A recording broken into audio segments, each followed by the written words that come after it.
Hello दोस्त, कैसे हो? आज नवरात्रि खत्म हो गया है। ओल भात खाओ, थोड़ा सा मिर्ची प्याज लगा के, मूली। बस, नवरात्रि यही नवरात्रि इसी को कहा जाता है। चलो दोस्तों, आज हम बताते हैं ट्रांसफार्मर का। किसी भी ट्रांसफार्मर में जो है कोर और बोबिन साइज, कोर और बोबिन साइज कैसे हम जानेंगे कि कितने केवी के ट्रांसफार्मर में कितने केवी का कोर, कितने इंची का कोर और बोबिन लगेगा। चलिए पहले चलिए पहले वीडियो को हम स्टार्ट करते हैं। हम जानते हैं कि किस ट्रांसफार्मर में कितने केवी का ट्रांसफार्मर अरे बोबिन लगेगा।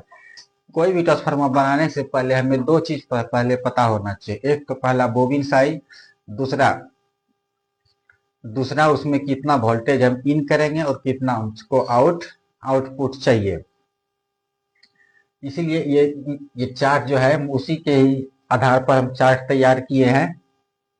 अगर आप इस चार्ट को समझ जाइएगा तो मान लो कि किसी भी ट्रांसफार्मर का आप डाटा निकाल सकते हो कि किस ट्रांसफार्मर में कितने इंची का बोबिन और कितने इंची का कोर लगेगा। बशर्ते ट्रांसफार्मर के लिए हमें दो चीज की पहले से जानकारी होनी चाहिए। पहला तो बोबिन और दूसरा कोर। चलिए तो हम जानते हैं इस चार्ट के बारे में कुछ। ये देखिए, ये हमने एक चार्ट पहले से बना के रखा है ताकि वीडियो ज्यादा लंबा ना हो। इसमें लिखा है ट्रांसफार्मर के केवीए क्षमता के अनुसार उनके कोर नंबर और बोबिन नंबर और पीवीटी। पीवीटी का मतलब होता है पर turn volt. Pvt, TPV sorry, TPV turn पर वोल्ट, टीपीवी टर्न पर वोल्ट। अब देखिए, हमने ट्रांसफार्मर का एक चार्ट बना रखा है। इसमें क्या क्या है? पहला जो है तो केवीए है, दूसरा बोबिन साइज है, तीसरा न्यू कोर और दूसरा है ओल्ड कोर। अब देखते हैं इसमें जो ट्रांसफार्मर बना है 1 2 3 4 5 6 7 8 9 10 11 12 13 14 15, यानी कि इसमें 15 प्रकार के ट्रांसफार्मर है। इसमें कि 0.8 केवी से लेकर 10 केवी तक ट्रांसफार्मर बनता है। पहले मान लीजिए हमने कोई ट्रांसफार्मर बनाना है। जैसे मान लीजिए हमें 5 केवी नहीं, 7 केवी का ट्रांसफार्मर बनाना है। अगर 7 केवी ट्रांसफार्मर बनाने के लिए उसमें जो कोर लगेगा और उसमें जो बोबिन लगेगा वो हमें कैसे पता चलेगा? तो वही इस चार्ट से पता चलेगा कि इस चार्ट में हम लिख रखे हैं कि 7 केवी का ट्रांसफार्मर तैयार करने के लिए 7 बी गुने 4, ये 7 बी जो दर्शाता है तो ये क्या दर्शाता है? ये कोर नंबर है। और दूसरा जो है क्या है?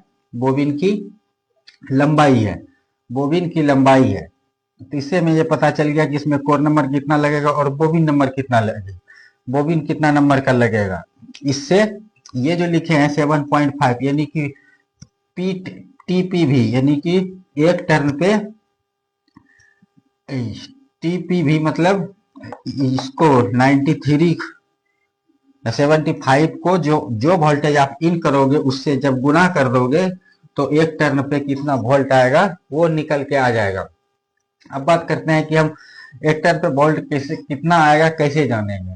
तो इसके जस्ट पहले जो वीडियो बनाए थे उसमें हम दिखाए थे कि टीपीवी कैसे निकालते हैं, टीपीवी कैसे निकालते हैं और एक टर्न पे कितना वोल्ट आता है और कितना टर्ने हमें पूरे बोबिन में देनी है। वो सारे डाटा हम इसके पहले वाले वीडियो में बना दिए हैं। अगर आपको यहाँ समझ में नहीं आता है तो इसके पहले वाले वीडियो को एक बार देख लीजिएगा, फिर आप लोग को पता चल जाएगा कि टीपीवी कहाँ से आता है और कैसे निकाला जाता है। और देखो ये अब हम अब हम ये चीज और बता देते हैं कि इस चार्ट को ध्यान से देखोगे तो इसमें दिखेगा 0.8 केवी, 1 केवी, 2 केवी, 2 केवी, 2 केवी 2 बार दिखेगा। 2 केवी 2 बार क्यों दिखाया जाता है हम इसको क्लियर कर लेते हैं। 2 केवी का जो ट्रांसफार्मर होता है 4 गुने 4, यानी कि 4 नंबर बोबिन, 4 नंबर कोर और 4 नंबर बोबिन पर भी 2 केवी का ट्रांसफार्मर तैयार हो जाता है। और 7 नंबर कोर और 2 इंची बोबिन, इस पे भी 2 केवी का ट्रांसफार्मर तैयार हो जाता है। उसके बाद चलते हैं 5 केवी। 5 केवी देखो 3 बार लिखा हुआ है, 3 बार क्यों लिखा है तो वो भी देख लीजिए। पहला 5 केवी का ट्रांसफार्मर 7 नंबर कोर पे भी बना सकते हैं 5 इंची बोबिन पे, और 8 नंबर कोर पे भी बना सकते हैं 3 इंची बोबिन पे, और 7B पर भी 3 इंची बोबिन पर हम 5 केवी का ट्रांसफार्मर बना सकते हैं। और अधिकतर हमारे मार्केट में जो ट्रांसफार्मर बनते हैं वो है 2 केवी, और दूसरा है 5 केवी, और तीसरा है 10 केवी, और चौथा है 8 केवी। हमारे मार्केट में सबसे ज्यादा जो ट्रांसफार्मर बनता है 2 केवी का, 5 केवी का, और 10 केवी का। 8 केवी का कभी काल बनता है। अगर आपको कोई बोले कि हमें 4 केवी का ट्रांसफार्मर बना के दो, तो उसको 4 केवी का नहीं देना है, उसको किसी भी तरह 5 केवी का ही ट्रांसफार्मर देना है, स्टेबलाइजर बना के देना है। क्योंकि 4 नंबर दोगे तो आपको नुकसान ही हो सकता है, क्योंकि सारा चीज उसमें उतना ही लगेगा, मेहनत भी उतना ही लगेगा, तार भी और सारे चीज वही लगेगा, बस वो सिर्फ केवी में कम पड़ जाएगा, थोड़ा सा तार भी कम लगेगा। उसे किसी भी तरह 5 केवी का ही ट्रांसफार्मर दिया जाता है, ट्रांसफार्मर दिया जाता है। अब देखेंगे कि 10 केवी, 10 केवी भी दो तरह के कोर और 2 तरह के बोबिन पे बनता है। पहला, ये 8 नंबर पे भी बन सकता है, 8 नंबर 5, 8 गुने 5 पर भी, और 7B गुने 5 पर भी 10 केवी का ट्रांसफार्मर तैयार हो जाता है। और 10 ये क्या होता है कि 9 नंबर और 10 नंबर क्या होता है, 8 5 8 5 दोनों सेम है, लेकिन इसमें क्या होता है कि 9 नंबर जो हम स्टेबलाइजर बनाएंगे उसमें थोड़ा तार पतला रहेगा, और ये 10 नंबर का जो 10 केवी का जो ट्रांसफार्मर होगा इसमें तार थोड़ा मोटा होगा। और कोई फर्क नहीं पड़ता है, 9 और 10 में सिर्फ 10 का डिफरेंट है। और केवीए का डिसाइड हमारे जो केवीए का जो डिसाइड होगा वो सिर्फ तार नंबर से ही डिसाइड होगा, तार नंबर से ही डिसाइड होगा। अब आप लोग को मन में एक सवाल आता होगा कि हम कैसे जानेंगे कितने केवी पर कितने नंबर का तार लगेगा।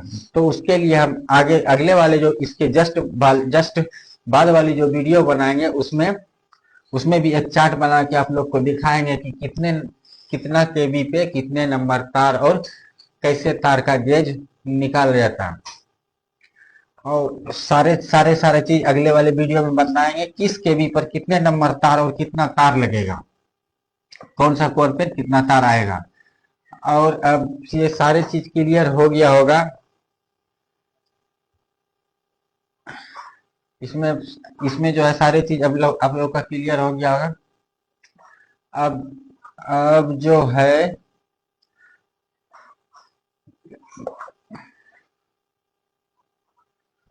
अब इसमें सारे चीज क्लियर हो गया होगा। अब बचा है कि तार नंबर कैसे निकालेंगे, तो इसके नेक्स्ट वाले वीडियो में तार नंबर और कोर नंबर तो आप लोग को निकालने बता ही दिए, बोबिन नंबर भी निकालने सिखा ही दिया हूँ।